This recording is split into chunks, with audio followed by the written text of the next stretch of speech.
Bismillahirrahmanirrahim. Assalamualaikum warahmatullahi wabarakatuh. Alhamdulillahi ala ihsanihi wa syukru lahu ala taufiqihi wa amtinani.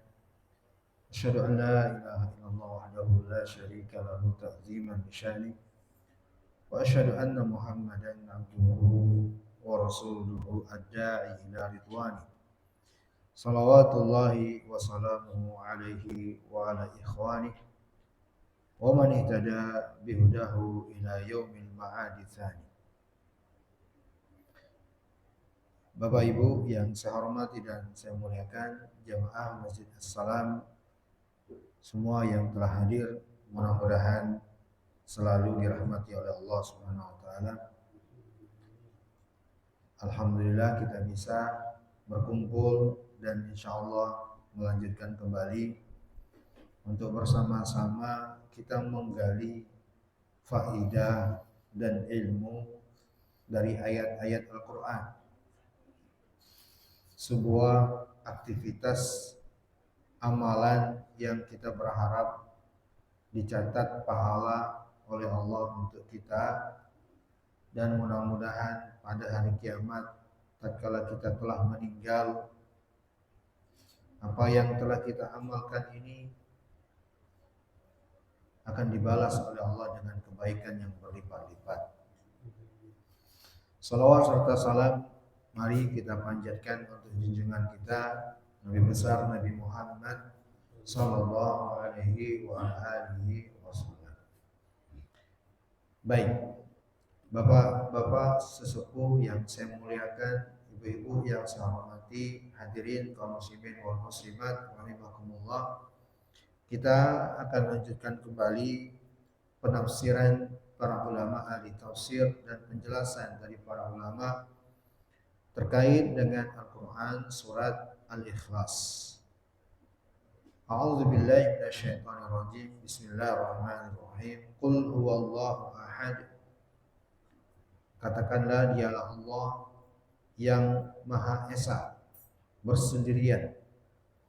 Allahus Samad, dialah Allah As-Samad, yang bergantung padanya segala sesuatu selain dirinya. Lam yalid wa lam yulad, tidaklah dia beranak, memiliki anak, dan tidaklah pula dia memiliki orang tua. Walam yakul lahu kufuwan ahad, dan tidaklah pula ada yang sebanding, serupa atau sama dengannya sesuatu apapun. Baik, hadirin yang saya hormati dan saya muliakan, kita telah membaca dan pelajari bersama dari penjelasan para ulama terhadap ayat dari 1, 2, dan 3. Alhamdulillah sudah selesai. Ya, di pekan lalu kita telah bersama-sama menyimak penjelasan para ulama terkait dengan ayat yang ketiga. Dan malam hari ini kita masuk penjelasan untuk ayat yang keempat. Allah firman, walam yakun lahu kufuwan ahad. Walam yakun lahu kufuwan ahad. Kalau diterjemah ke dalam bahasa Indonesia kurang lebih, dan tidaklah ada baginya kufuwan, ya, yang sama sebanding ahadun, sesuatu apapun. Kalimat ini dari ayat keempat di surah Al-Ikhlas ini, hadirin yang saya hormati dan saya muliakan, kalau sebatas kalimat tekstual ini saja sudah bisa kita ambil pelajaran, sudah mengandung pelajaran yang sangat besar sekali, yang sangat berguna sekali terkait dengan dirinya Allah Subhanahu wa ta'ala, bahwa ayat ini menjelaskan tidak ada yang sama atau yang semisal dengan Allah Subhanahu wa ta'ala sama sekali. Baik. Adapun penjelasan para ulama ahli tafsir, di antaranya ketika Allah firman walam yakun lahu. Walam yakun. Bapak Ibu yang saya hormati dan saya muliakan, silakan perhatikan bahasa Arabnya. Di situ Allah menggunakan lam yakun. Lam yakun. Ya. Lam yakun. Yakun bila diawali dengan lam yakun, maka itu peniadaan secara mutlak. Sehingga bisa diartikan tidak ada sama sekali. Tidak ada sama sekali. Ya. Ini kalimat lam yakun. Karena bahasa Arab itu untuk mengungkap kalimat tidak ada, itu bisa saja dengan la yakunu. Pakai huruf la saja gitu. Udah bisa. Tapi ketika Allah pilih huruf lam yakun, maka itu artinya tidak ada sama sekali. Tidak ada sama sekali peniadaan secara mutlak. Lahu baginya kufuan. Kufuan, hadirin yang saya hormati, ini kata kufuan kalau secara bacaan, mohon perhatikan, ada 3 bacaan. Kufuan ini ada 3 bacaan.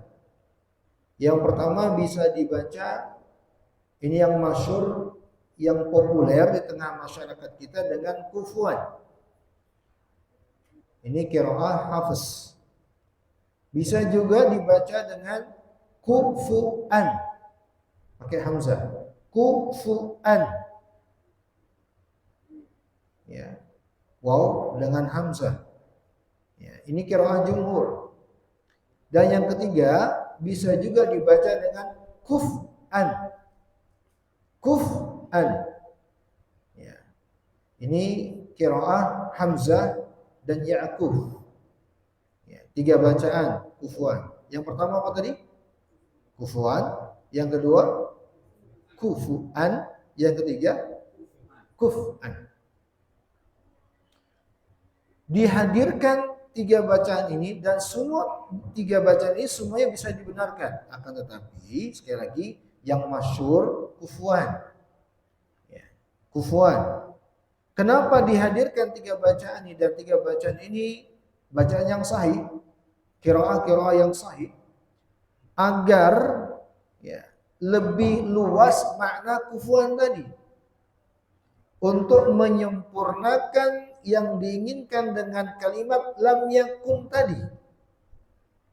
Ya. Jadi kan tadi kalimat sebelumnya lam yakun, tidak ada sama sekali. Kan begitu. Nah, tidak ada sama sekali yang mengandung makna mutlak, peniadaan secara mutlak ini didukung dengan kata setelahnya, yakni kufuan dengan segala sisi. Ya, Anda mau baca kufuan, tidak ada sama sekali. Anda mau baca kufuan juga tidak ada sama sekali. Anda mau baca kuf'an juga tidak ada sama sekali. Ya. Hadirin yang saya hormati dan saya muliakan. Adapun makna kata kufuan, kata para ulama, maknanya adalah mukafi'an wa mumathilan.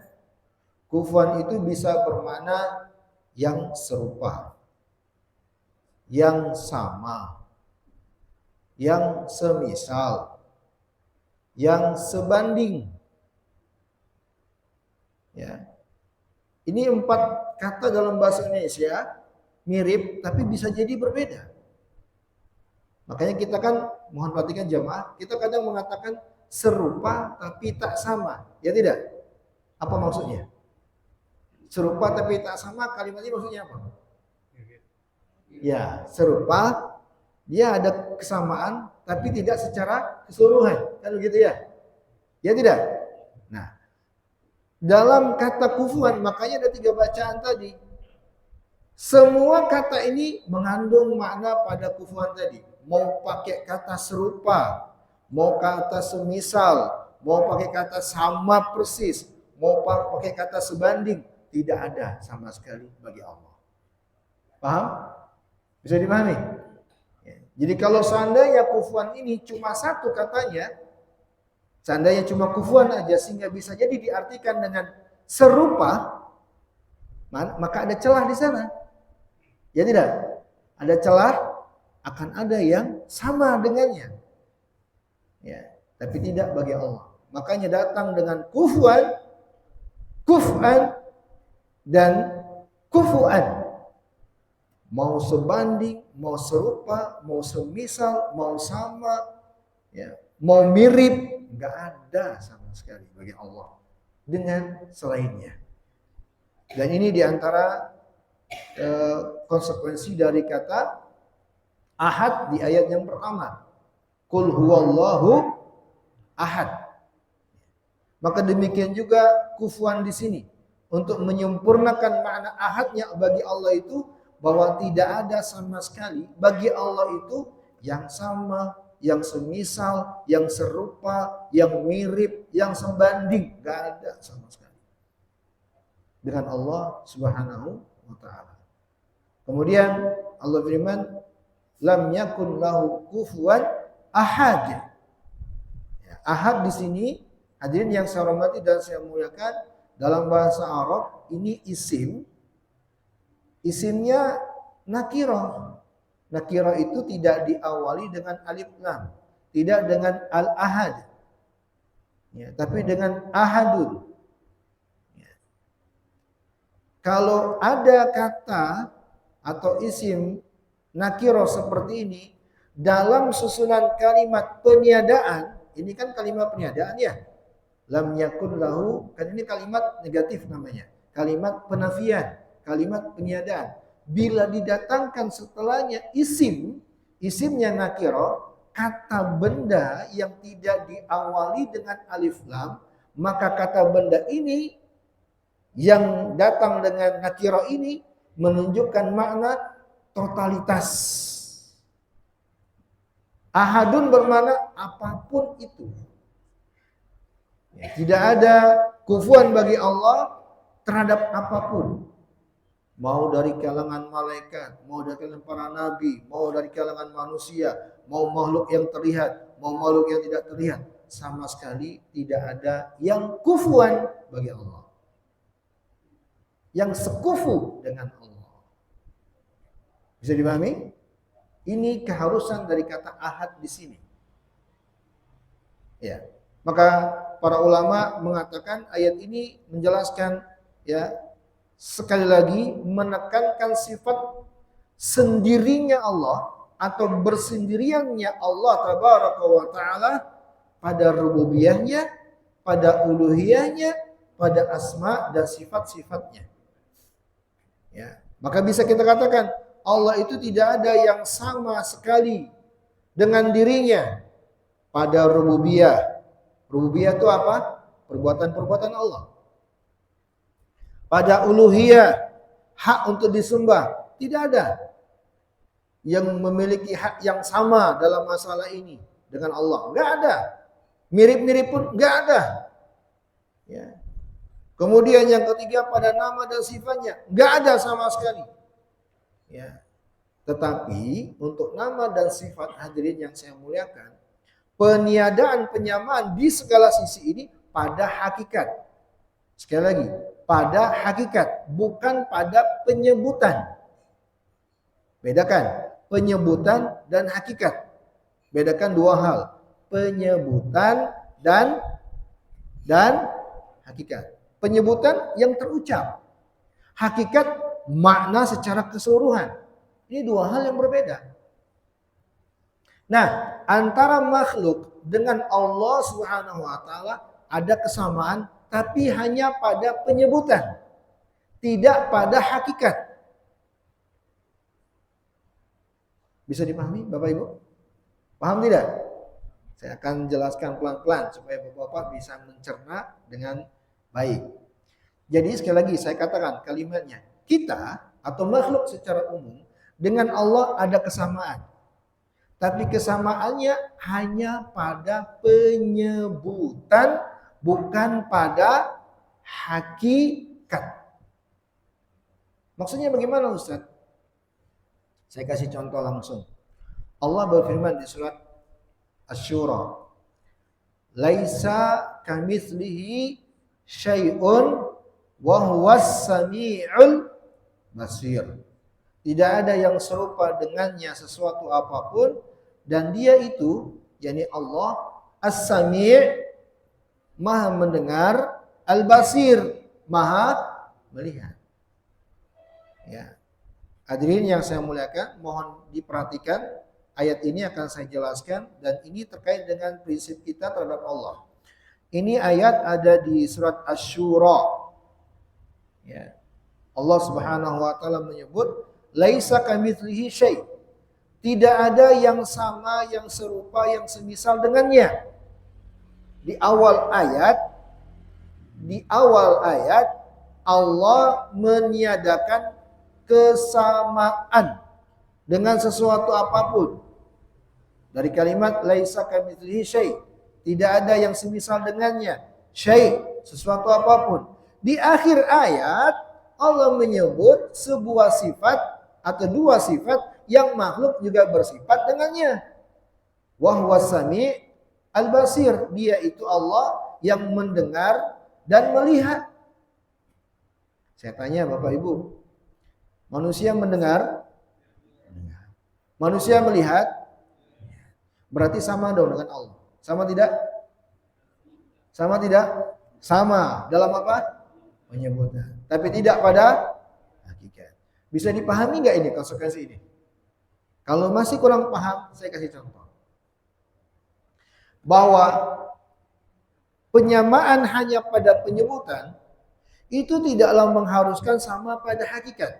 Tidak ada keharusan itu. Wajar-wajar saja bila ada sama hanya dalam penyebutan, namun tidak pada hakikat. Sangat wajar. Contoh, makhluk hidup aja. Makhluk hidup yang banyak, ada manusia, ada binatang, ada tumbuhan, ada jin, ada iblis, ada syaitan, ada malaikat. Kita ambil satu jenis aja, manusia. Manusia yang sesama jenis. Antara saya dengan Pak Yuda misalnya. Sama-sama manusia. Ya kan? Sama-sama manusia. Saya melihat, Pak Yuda melihat. Sama-sama melihat? Sama tidak?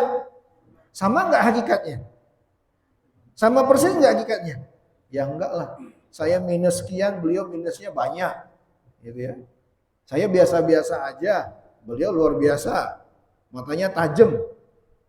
Ini sesama manusia. Tangan, saya punya tangan, beliau punya tangan. Sama penyebutannya? Sama tidak? Apakah sama pada hakikat?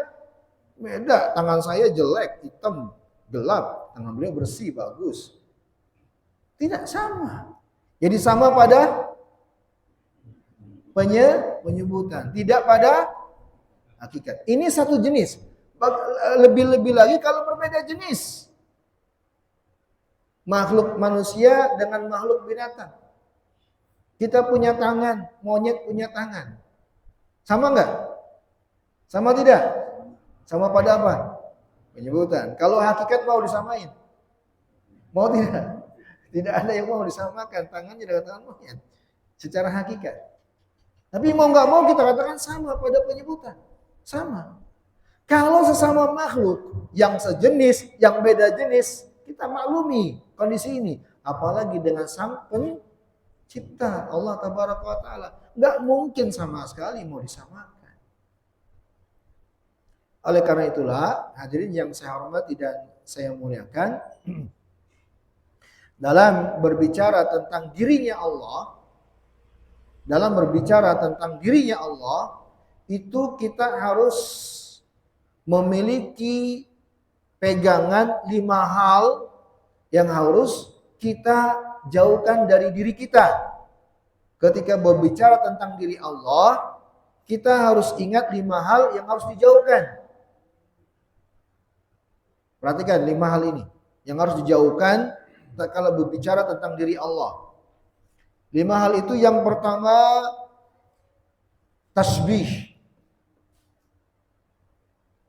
Tasbih adalah penyamaan. dengan selain Allah. Yang kedua, tamtsil. Tamtsil adalah permisalan dengan selain Allah. Yang ketiga, tahrif. Tahrif itu penyimpangan makna, penyelewengan makna. Bagaimana penyelewengan makna itu? Misal nih, ada penjelasan tentang dirinya Allah pada nama atau sifatnya. Ada sebagian orang mendengar nama atau sifat Allah menurut akal dan pikirannya, enggak layak Allah di nama itu atau disifati dengan itu, kayaknya enggak cocok. Akhirnya memaksa dirinya menyimpangkan makna dengan makna yang lebih sesuai dengan akal pikiran atau seleranya. Ini namanya tahrif. Ini namanya tahrif. Enggak boleh. Kita kalau terhadap diri Allah hanya satu sikap kita, menerima. Beriman saja, nggak ada timbang-timbang. Pokoknya terima. Kalau sudah benar dari Allah dalam Al-Quran, benar dari Nabi dalam hadis-hadisnya, sudah nggak ada pilihan kecuali beriman. Nggak ada timbang-timbang akal. Nggak boleh. Yang ketiga, takyif. Berapa? Yang keempat, takyif. Takyif. Mana papan tulis? Bisa diambilkan? Bisa saya tulis.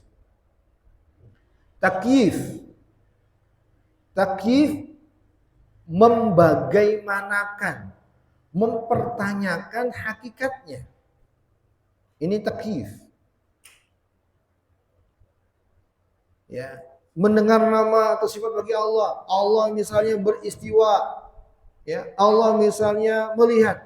Lalu ada seseorang ingin mendalami dengan mengetahui hakikat bagaimana sih melihat Allah itu. Bagaimana caranya Allah melihat itu. Bagaimana. Ini takyif, nggak boleh. Yang terakhir, ta'til. Ta'til menolak. Ta'til. Pakai ain, ta'til. Ya. Ini saya tuliskan. Ini penting, ilmu yang sangat-sangat penting terkait dengan pembahasan tentang diri Allah yang harus kita muslim dan muslimah mengetahuinya.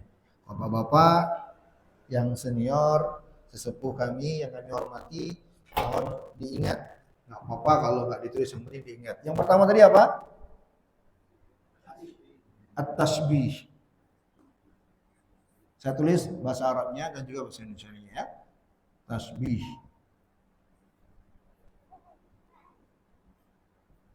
Tasbih. Yang kedua apa? At-tamtsil.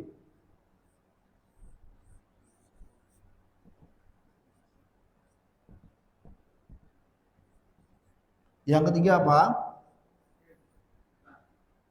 At-tahrif.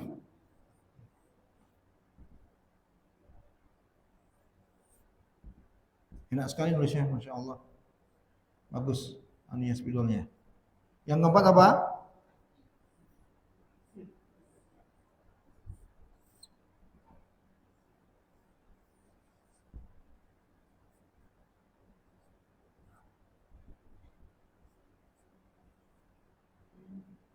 Yang kelima? Nah, yang kelima ta'til.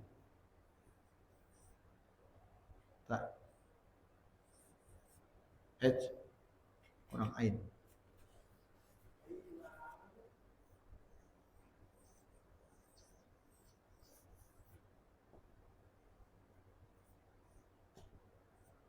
Nah,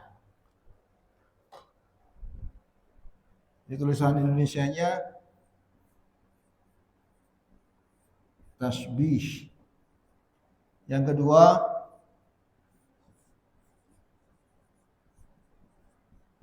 tamtsil. Yang ketiga tahrif. Yang keempat takyif. Yang kelima ta'til. Nah, 5T.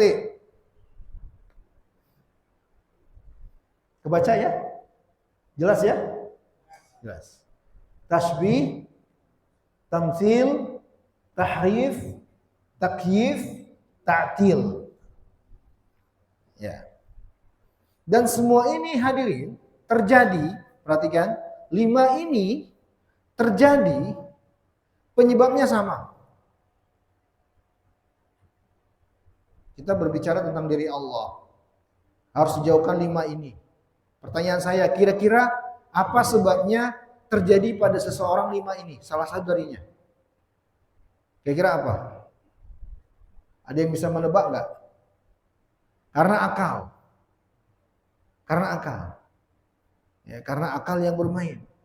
Kalau berbicara tentang dirinya Allah, nggak boleh akal mengeksekusi. Akal fungsinya mencerna, lalu mengimani dan membenarkan bila datang dari Allah dan Rasulnya. Cukup sebatas itu. Tidak mengeksekusi benar atau salah. Tidak. Ya. Hadirin yang saya hormati dan saya muliakan. Tasbih menyamakan, tamtsil mempermisalkan, tahrif menyimpangkan makna, takyif membagaimanakan, ta'til menolak. Kalau tasbih dimaklumi, Allah itu seperti ini dan itu. Ya, mirip ini dan itu. Kalau tamtsil, ya misalnya begini nih, Allah begini, misalnya begini dan begini. Kalau tahrif, tadi saya contohkan, ya nggak cocok kayaknya kalau Allah itu dikatakan marah, nggak cocok. Padahal jelas-jelas ya dalam Al-Quran Allah itu marah, ada ayatnya. Wa ghadiballahu, Allah itu murka, marah, nggak cocok. Udah jangan diartikan marah, diartikan dengan kuasa. Nah, ini tahrif. Yang keempat, takyif. Bagaimana? Bagaimana ya? Allah dikatakan dalam Al-Quran begini dan begitu, beristiwa misalnya. Bagaimana ya? Allah itu misalnya di ketinggian, bagaimana ya? Nggak perlu. Kemudian yang terakhir, ta'til. Ta'til itu menolak. Menolak mentah-mentah karena nggak masuk akal. Nah, Bapak Ibu yang saya hormati dan saya muliakan, sekali lagi, kalau berbicara tentang dirinya Allah, jauhkan ini. 5 ini adalah jembatan menuju kekufuran kepada Allah yang disebut dengan ilhad. Ilhad. Ilhad itu adalah sikap kekufuran khusus terkait dengan dirinya Allah, bukan terkait dengan iman kepada Allah. Orang bisa jadi dia beriman kepada Allah, tapi tentang dirinya Allah bisa jadi dia tersesat di sini. Misal ada beberapa waktu yang lalu dia menolak ketika ada hadis Nabi terangkan Allah itu Bapak Ibu dalam hadis riwayat Imam Bukhari, Nabi terangkan turun ke langit dunia di sepertiga malam terakhir. Hadisnya sahih. Allah itu turun ke langit dunia di sepertiga malam terakhir. Kita kan mestinya mendengar hadis ini atau membaca hadis ini, satu sikap kita imani aja, nggak perlu digondok, nggak perlu dikias-kiaskan apalagi, nggak perlu di tasbih, tamtsil, tahrif, takyif, apalagi ta'til. Nggak perlu. Cukup imani aja sudah. Ada orang yang akalnya bermain. Kok bisa dikatakan Allah turun ke langit dunia? Di sini malam, tempat lain belum malam. Langit yang mana? Nah gitu. Ini karena akalnya bermain. Dan tidaklah terjadi juga di antara sebabnya karena dia telah menyamakan atau mengkiaskan dirinya Allah dengan makhluk. Itu. Ya kalau makhluk jelas nggak mungkin. Tapi kalau Allah yang maha kuasa kan harusnya begitu kita imani. Allah yang mengatur segala sesuatu. Waktu itu di atas kuasanya Allah, di atas kendalinya Allah. Semua tempat di atas kendali dan kuasanya Allah. Apa yang susah bagi Allah? Ya tidak. Malam dan siang itu kan Allah yang ngatur. Bagian dari ciptaan Allah. Kenapa kita harus menolaknya apalagi menyamakannya dengan makhluk? Akhirnya menyimpang karena akal. Dan itu nggak boleh. Nah, jadi ilhad terkait dengan dirinya Allah, penyimpangan, bukan terkait dengan keimanan kepada Allah. Orang seperti ini bisa jadi dia tetap beriman kepada Allah, tapi dalam masalah ini ketika terjadi kesalahan bisa dianggap kufur. Ya, karena terkait dengan dirinya Allah Subhanahu wa taala. Maka ini hadirin yang saya hormati dan saya muliakan, ya. Kalau kita berbicara tentang dirinya Allah, dan itulah yang diinginkan dengan kata kufuwan tadi. Tidak ada bagi Allah itu sama sekali dari semua jenis apapun itu, ya, makhluk ciptaannya yang sama, yang serupa, yang semisal, yang sebanding. Makanya para ulama, ingat hadirin yang saya muliakan, ketika membahas asma wa sifat, satu kaidah, dan kaidah ini sangat mendasar dan sangat besar terkait dengan diri Allah. Setiap yang terlintas atau terbersit, terlahirkan, muncul di benakmu tentang diri Allah bagaimananya, langsung putus dan hadirkan keyakinan pasti itu salah. Titik. Langsung hadirkan itu. Putuskan dan langsung, artinya jangan dilanjutkan. Putuskan, jangan dilanjutkan, dan langsung dilawan dengan hadirkan prinsip pasti salah. Pasti salah. Pasti salah. Kalau berbicara tentang hakikat dirinya Allah. Kenapa Ustaz harus begitu? Ya kita kan belum pernah melihat Allah. Ya tidak? Belum pernah melihat Allah. Bagaimana mungkin kita mau berbicara tentang sesuatu yang belum pernah kita lihat? Ya. Kalau tetap ada yang berbicara tentang dirinya Allah, ya, pastilah akan lahir dari rekayasa dalam masalah seperti ini. Ya. Akan terjadi dengan rekayasa, buat-buatan, ya, hayalan-hayalan, bukan di atas petunjuk dari Al-Quran atau hadis Nabi Sallallahu Alaihi Wasallam. Maka bila terlintas bagaimana, ya, ilustrasi, bayangan-bayangan tentang diri Allah, maka pastikan itu salah. Hadirin yang saya hormati dan saya muliakan, saya ulangi kembali, kita pernah membahas tentang nama Allah, kata Allah, nama Allah yang agung. Ya tidak? Saya ingatkan, ini hanya kata. Ini hanya kata, Ismul Jalalah, nama Allah yang agung. Jangan sampai lupa, ini hanya sebatas kata. Tidak boleh bagi kita dari kata ini terbayangkan, terilustrasi, tergambar sesuatu yang tidak terkait dengan dirinya Allah. Salah besar. Salah besar kalau yang terlahir seperti itu. Seperti orang menulis nama Allah lalu diletakkan depannya, lalu dia hadirkan bayangan-bayangan, ilustrasi-ilustrasi seakan-akan itulah Allah. Salah besar. Ini hanya kata. Tidak ada kaitan sama sekali tentang hakikat dirinya Allah. Nggak ada.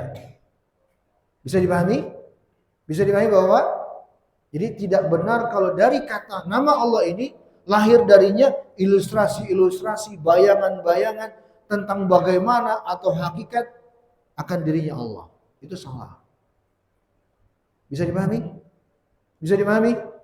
Ya. Jadi ini hanya nama bagi Allah yang mengandung keagungan, kemuliaan, benar.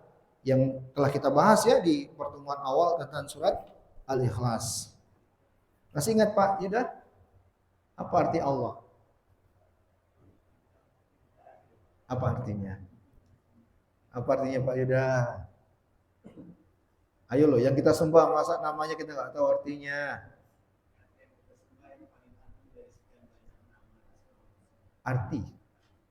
Artinya apa? Allah artinya apa? Saya masih ingat. Yang al-ma'bud, al-ma'lu. Yang disembah atau yang diibadahi. Kalau secara istilah artinya apa?